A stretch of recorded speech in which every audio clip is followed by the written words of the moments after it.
خپل عکس سره هم نه لګي پردی خلاصه کوي که نه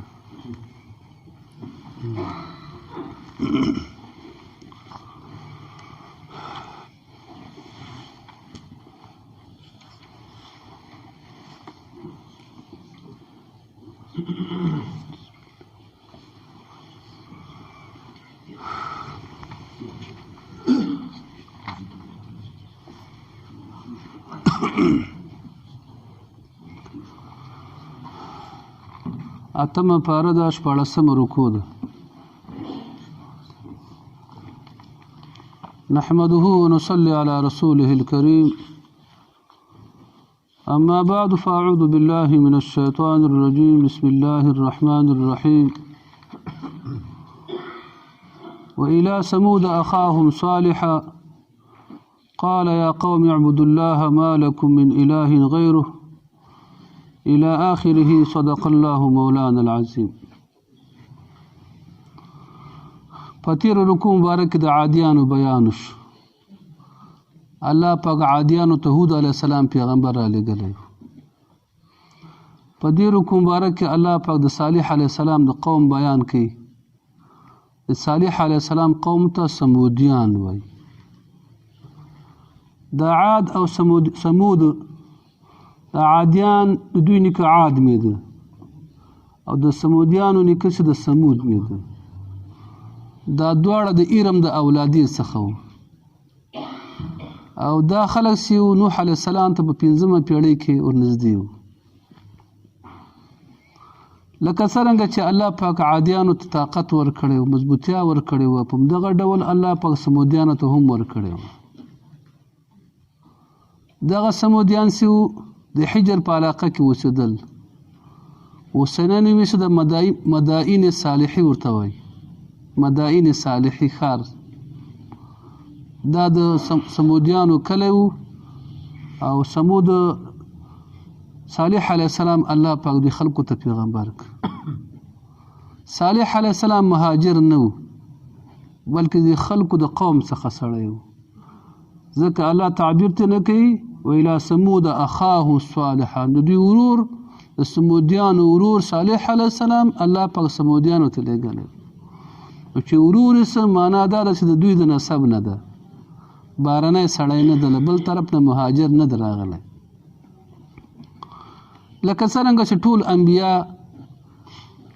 الله پاک رالیږي نو خلک د الله بندګي ته رابلي او چونکې دا خلک چې مشرکانو بتپرسته خلکو او مهمه اول د عقیدې اصلاحي بیا وروسته د عمل اصلاحي. د انبیاو اولنۍ خبره دا وه چې د الله پاک واحد لا شریک وګڼئ او په دې کلمه د لا اله الا الله د ټولو پیغمبرانو مشترکه کلمه لا اله الا الله ده. بیا هر امت لګي په خپل د پیغمبر سره د لا اله الا الله د رسالت هغه رسالت سره یو ځای کوي. موږ سره محمد رسول الله یو ځای کوو او څوک ورته ابراهیم خلیل الله یو ځای کوي، څوک موسی کلیم الله یو سره یو ځای کوي، څوک ورته عیسی روح الله یو ځای کوي. هر قوم بیا لګي د خپل پیغمبر د لا اله الا الله سره یو ځای کوي. او دا لا اله الا الله دا مشترکه عقیده ده. د ټولو پیغمبرانو هغه مهمه بلنه دا وه چې خلک د الله بندګي ته راوبلي او خلک د کفر او د شرک نه بچ کړي. دا د ټولو انبیاو مشترک دعوت ده او د ټولو انبیاو مشترک دعوت دا ده چې خلک آخرت ورځې ته متوجه کړي. د خلکو پام آخرت ته واړي او د خپلو اعمالو مجازات او مکافاتو فکر ورسره پیدا کړي. دا د ټولو پیغمبرانو مشترک کار ده چې انبیا دا کار کوي. نو صالح علیه السلام هم د خلکو ته د الله د بندګۍ دعوت ورکړ او د خلک د شرک او د کفر څخه منع کړ. دا خلک ولګي صالح علیه السلام ډېر وخت نه د خلکو ته دعوت ورکړ. دا خلک د صالح علیه السلام په دعوت باندې ستړي شو، ستومانه شو. دوی غوښتل چې صالح علیه السلام د خپل دعوت نه منع کړي. په څه طریقه یې منع کړو؟ طریقه د منع کېدلو دا د غر و، ولې دې غر نه موږ ته یو اوښه پیدا کړه. داسې اوښه چې 10 میاشتنۍ بلار به وي او لنګه شي او صحتمنه او طاقتوره څه یې وروره وښیي داسې مطلب دی غره نه مطلب موږ ته تیږه پیدا کړه اوښه پیدا کړه دوی مطلب دا چې صالح علیه السلام خو دا کار نشي کولی نو ستا کار نشي کولی نو صالح علیه السلام به وجه دا کار نشم کولی دا زما په واک کې نه ده زما په وس کې نه ده موږ به ورته وایو چې اشنا خوله د نور پټه کړه نور موږ ته بیان مه کوه فکر هم ورسې صالح علیه السلام د خلق منع کړه چې خلکو ګورئ په خپله خوله باندې معجزه مه غواړئ ځکه هر قوم چې په خپله خوله باندې معجزه غوښتلې ده بیا ایمان نه ده راوړی الله هغه قوم هلاک کړی د الله د قدرت نه د معجزه بار نه ده اوښه به پیدا شي لس میاشتنی بلار به وي لنګه به شي خو ګوره خبردار ایمان به ورته رانه ګوره هلاک به شي مه کوئ د خلکو بار بار دا خبره کوله چې نه که ته رښتیا پیغمبر د دې ګټ نه او د دې غره نه موږ ته څه پیدا کړه اوښه پیدا کړه صالح علیه السلام الله پاک ته سوال وکړه د الله پاک سره څه کم دی کن فیکون بادشاه ده صالح علیه السلام چې کله دعا وکړه دا غر وخوځېده په دې کې یوه ګټه ورنه وچاودېدله او د ګټې نه اوښه راووتله لس میاشتنی بلار به وه چونکې معجزه وه ډېره غټه وه او اوښه بلار لنګه شو کله چې اوښه لنګه شوه دا اوښه خامخا حیوان ده خوراک ته ضرورت لري خوراک به کې دشتو کې به خوراک او دلته کویانو کویی وو خلکو به اوبه ترې څښلې حیواناتو به اوبه ورکولې کله به چې دا اوښه لاړه وروره خوله به یې قطع کړه په دې اوبو کې دا ټولې اوبه به یې خو معجزه وه د هر کار یې معجزه وه ټولې اوبه به یې راکاږلې خره تنګ شو چې کله تنګ شو لهذا خلکو سره وار مقرر کړ یو ورځ به دا اوښه اوبه څکي د ټولو اوبه به دا څکي یو ورځ به دا خلک خپل ځان ته اوبه او حیواناتو ته اوبه تبدیل نه څکي فکر نه په دې وخت کې یوه ښځه وه هغه مالداره وه ښځه تنګه شوه د الله پاک په مخلوقاتو کې ناکاره مخلوق بدبخته مخلوق په انسانانو کې چې کلام پاک د هغه نه په اشخاص سره تعبیر کړی ډېر بدبخته انسان هغه قدار ابن سالف په نوم باندې یو کس و دې ښځې هغه ته لالچ ورکړ چې دا وکړه قتله کړه زه به تا سره دا وکړم دا به وکړم دا به وکړم لالچ یې ورکړ هغه ظالم راغی او څه چل یې وکړه دا اوښه یې زخمي کړه ویې وهله توره باندې صالح علیه السلام دا خلک منع کړه دا کار مه کوئ او که دا خلک دا خامخا دا کار کوي ګوره د اوښې بچی دنه لاړ نه شي دا وساتئ اوښه یې مړه کړه اوښې بچی دنه لاړ نه شي په دې وخت کې د اوښې بچي لاړ په خپله مخه باندې ورسېده همغه ګټې ته ګټه الله تعالی وسپړله اوښه بچی کې ننوته بېرته ګټه شوه خبره ختمه اوښه څنګه شوه وروره هغه دوی ذبحه کړه لاله یې کړه قتل شهیده یې کړله الله پاک په دې خلکو باندې یو ناکاره عذاب راوست عذاب داسې عذاب یو خو جبریل علیه السلام په دوی باندې یو چغه ووهله 3 ورځې د خلکو مخونه څه شو وروره تور شو بیا ورو مخونه څه شو زیړ شو دوی نه الله تعالی شادوګان خنزیران جوړ کړل بدبختي عذاب سره الله تعالی څه کړه مخامخ نو الله تعالی دغه واقعه موږ ته څه کوي وروره ذکر کوي دا سمودیان چې د لوی صحتونو خاوندانو دا د عادیانو هغه خلیفګانو دوی د عادیانو د عذاب نه هم څه عبرت وانه واخیستی او د نوح علیه السلام د عذاب نه هم عبرت نه واخیستی دوی په خپل صحت باندې په خپل دولت باندې څه وروره مست و نشو نو الله پاک بیا په دوی باندې څه کړه داسې عذاب راوست نو دا د سمودیان وایي د سمود اولاده وه د صالح علیه السلام د قوم نوم ده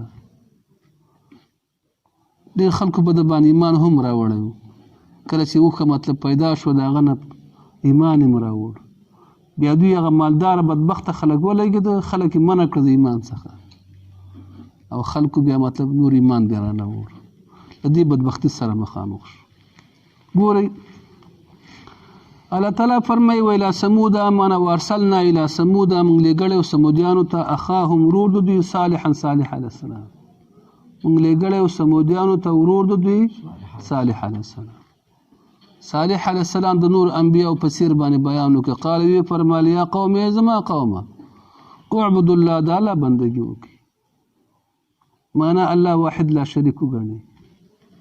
ما لکم نست تاسو لره من اله د یو معبودنا پرته غیره پرته د الله نست تاسو لره د یو معبودنا غیره پرته د الله نه، نو که ستاسې معبود د یوازې الله ده.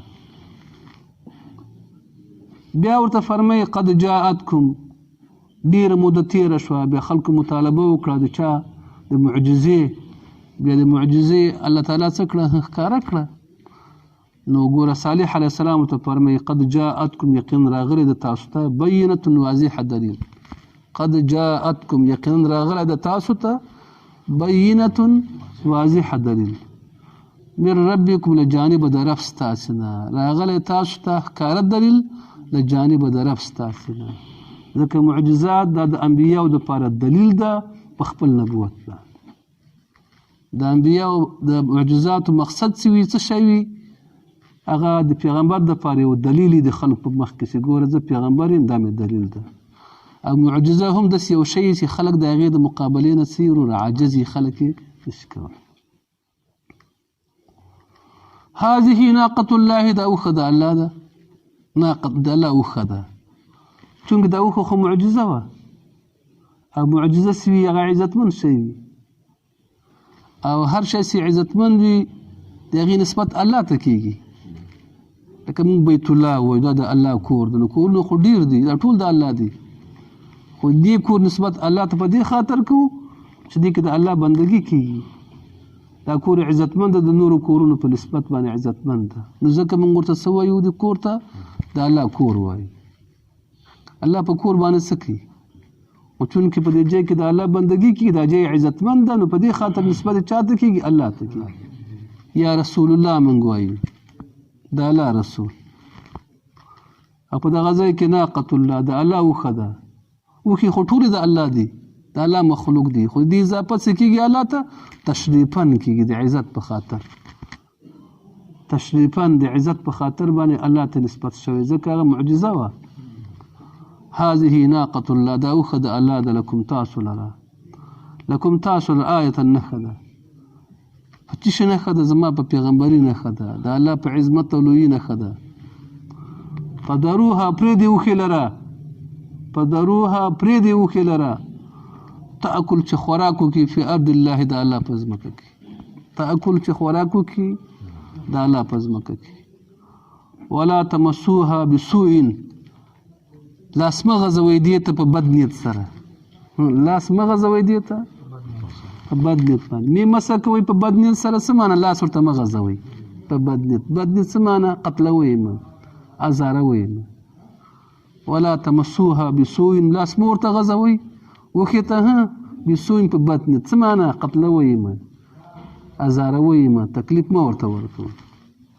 ولې که دا کار موږ ګوره خبردار فیأخذکم وبنیسي تاسو لره عذاب علیم درمن عذاب، دردناک عذاب. فیأخذکم وبنیسي تاسو لره عذاب علیم درمن عذاب. او دا د الله پاک سنت او عادت دا رقم ته ده. هر قوم چې معجزه وغواړي او بیا د معجزې نه انکار وکړي، د معجزې سپکه وکړي، الله پاک هغه قوم څه کوي؟ هلاکوي. دا د الله سنت او د الله عادت دا رقم ته. بیا نوح علیه السلام د خلکو ته، هود صالح علیه السلام د خلکو د الله نعمتونه ذکر کړي او د خلکو نه د الله د نعمتونو شکرانه غواړي. او د الله د نعمتونو شکرانه ده چې په الله باندې ایمان راوړي او دغه نعمتونه د الله نه وګڼي او د الله د نعمتونو احسان په ځان ومني، شکر ادا کړي. وګوره واذکروا یاد کړي، واذکروا یاد کړي اذ جعلکم کله چې الله وګرځولې تاسې خلفا خلیفګان جانشینان، څه کې دا ګدنشینان معنی دغه ځای دغه خلکو نه وروسته پاتې شوي خلک. من بعد عاد پس د عادیان هلاک شو، تاسې دغه نه وروسته پیدا شو پاتې شوي.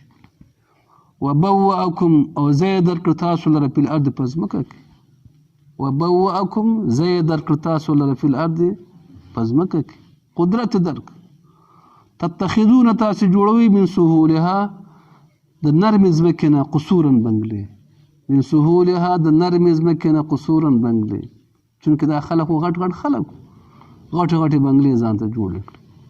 تاسو چې جوړوي د نرمې ځمکې نه د ځمکې د نرمې برخې نه قصورا بنګلې، وتنحتون الجبال او توګي غرونو لره بیوتن کورونه اسمتي، وتنحتون الجبال او توګي خو پیژنې تراشي، الجبال غرونو لره بیوتن اسمتي، په غرونو کې اسمتي جوړوي.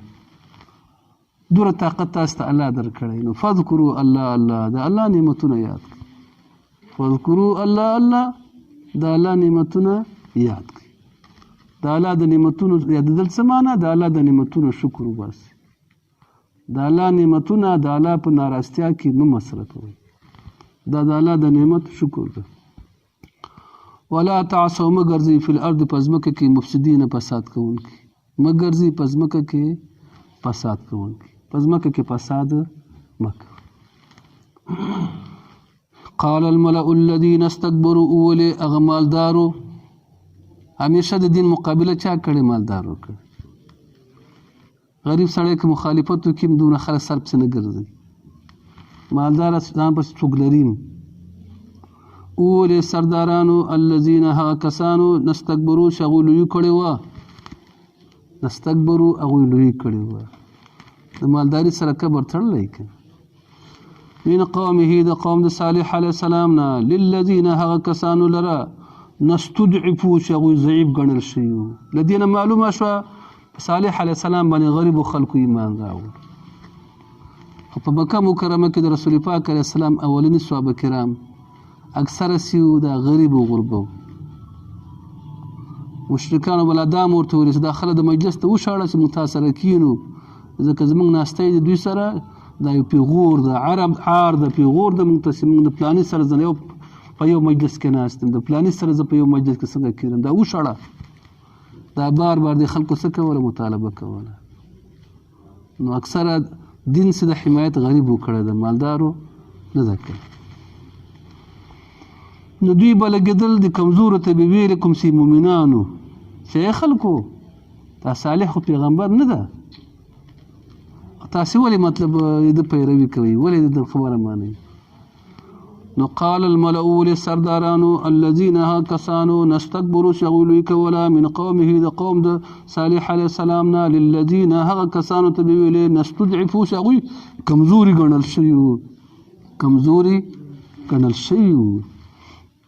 دا څوک لمن هغه چاته به ویلې آمنه چې ایمان راوړی منهم له دې خلکو نه، دوی به دا ورته ویلې اتعلمون آیا تاسې پوهېږئ ان صالحا چې صالح علیه السلام مرسلون لېږل شوی ده من ربه له جانبه د رب د ده نه. اتعلمون آیا تاسې پوهېږئ ان صالحا صالح علیه السلام مرسلون لېږل شوی ده من ربه له جانبه د رب د ده نه. نو قالو دوی رټ جواب ورکړ چې انا بما ارسل به مؤمنون، یقینا منګه انا یقینا بما په هغه څه ارسل چې لېږل شوی ده صالح به په هغې باندې مؤمنون ایمان راوړونکي، په کوم دعوت باندې په کوم دین باندې چې صالح را لېږل شوی ده موږ په هغې باندې عقیده لرو. انا بما ارسل، دا خلک دا اولني پیروان دا ډېر لوی مضبوط خلک وو، کلک خلک، عقیدې د نګاه نه ډېر کلک خلک وو. رسول پاک علیه السلام مبارک هغه اولني مؤمنان چې کوم وي د غریب غربه سمیه په نوم باندې اولني شهیده ده په اسلام کې، سمیته ابو جهل ورته ویل کافره سکني وجنم دی. داسې مې اورېدلې دي دوه ویناګانې، یو وینا مې دا ابو جهل ظالم ولګېد په دې عورت کې په جزه ووهله، او بل مې داسې اورېدلې چې ابو جهل ولګېد و پښه یې د یو اس پورې وتړه، بله پښه یې بل اس پورې، یو داسې روان که بله داسې روان په منځ کې وشلوله، او تهدید به یې ورکوه شابه کافره څه کوي داسې عمل د سره کوو. لیکن هغوی څه کولو د خپل عقیدې نه وړل کېدل، فکر ورسېدل. دا پخواني هغه ډېر د کلک ایمان خلک وو، د کلک عقیده، او هغوی هغه کسان وو چې هغوی اول به ځان سره فیصله کوله چې اشنا مرګ مې خوښ ده، مرګ قبلوم خو دا عقیده به په مرګ باندې ساتم. اوس دا که فکر دې کړی کله ډېر معمولي شي ته مطلب ډېر متزلزل یا خصوصا چې لالچ راسي یا خصوصا چې پیسه راسي نو ګوره دا ډېر مضبوط. اصل کې دا دین موږ ته میراثي خو انتخابي دین و، موږ ته خو میراثي شی پاتې شوی. عباسي کله مړ سي عباسي مړ سي دا مال پاتې سي، بچیان خو د مال قدر نه لري که نه په څه طریقه یې ووهه هغه نه که څه هغه خو بې تکلیفه دوی ته پاتې شوی ورور درستې بات سي داسې که نه چې په خپلو خولیو باندې وګټې هغه مال چې د هغې ساتنه ځان ته چې د ابا نه پاتې شوي د هغې ساتنه ځان ته موږ دا دین صاحب ته میراثي اوس هم الحمدلله ما چې کله خلک شته شکر ده ډېر مضبوط خلک شته الحمدلله. دا خپل نیمګړتیا به وایو نور خلک څه کوو خپل کمزورتیا به وایو. الله دې موږ مضبوط کړي الله دې موږ ټینګ کړي دا به وایو. انا بما ارسل یقینا په هغه څه چې لېږل شوی د صالح علیه السلام به په هغې باندې ایمان راوړونکي یو. نو قال الذین ولې هغه کسانو نستکبرو چې هغوی لویي کوله انا بالذي موږ په هغه پیغمبر آمنتم به ستاسې په هغه ایمان لرئ کافرون کافران په دې باندې به بس کوو انشاءالله مخ باندې به بوځو. دعا وکړئ یا الله پاک ناسته یې په خپل دربار کې قبول و منظور کړي. الله پاک د انبیا علیهم السلام مینه محبت په زړونو کې موږ ته نصیب کړي. د خپل پیغمبر علیه السلام مبارک پیروي په صداقت سره الله نصیب کړي. الله ایمان مضبوط کړي. د آخر زمانه د فتنو نه الله تعالی موږ ته امان نصیب کړي. الله د فتنو نه موږ وساتي. الله پاک خپل رضا موږ سره شامل حال کړي. د خپل حبیب غلامي نصیب کړي. د صحابه کرامو په نقش قدم زندگی نصیب کړي او د هوا او د هوس د خواهشاتو نه الله تعالی موږ وساتي. والدین مو وبخښي ټول حقداران مو وبخښي ټول کلمه ګوی الله تعالی وبخښي حوایج مو الله ته پوره کړي